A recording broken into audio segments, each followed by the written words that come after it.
You also talked about what organizations can do. So you mentioned incentives as something that can change an organization. So could you say a little bit more about, I don't think we can just fix ourselves, because I think all of these biases you talked about are not only embedded in us from childhood, but they're embedded in all of our organizational processes and systems and recruitment processes and all that kind of stuff. So what insights did you get in terms of organizational change? Oh, absolutely. You're 100% right. So I think that the financial incentives are extremely effective.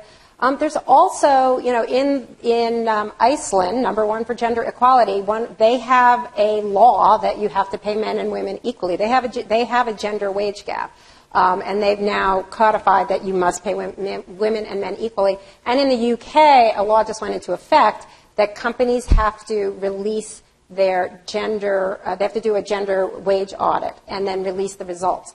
That, I think, is actually a great idea because it's highly motivating. I spoke with PwC in the UK because they had decided that before that law went into effect, they were going to start releasing their own gender wage gap figures.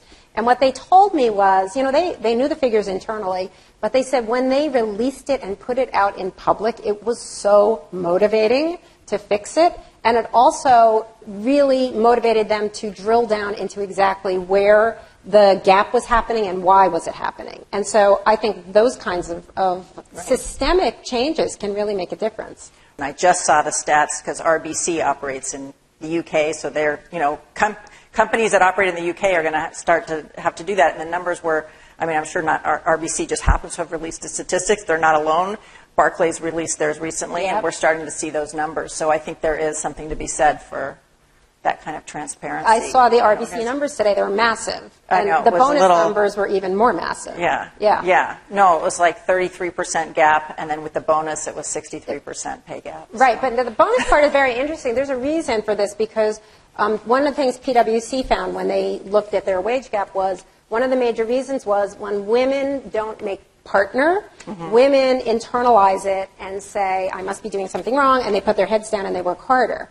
When men don't make partner, they're like, are you kidding me? I'm like so worth it, and I'm just going to leave. I'm going to go take, and to keep them there, they get a bigger bonus. So they are rewarded for complaining, and the women are penalized for not complaining. Well, there's a really interesting concept that comes out of academic research it's totally wonky. It's called belonging uncertainty.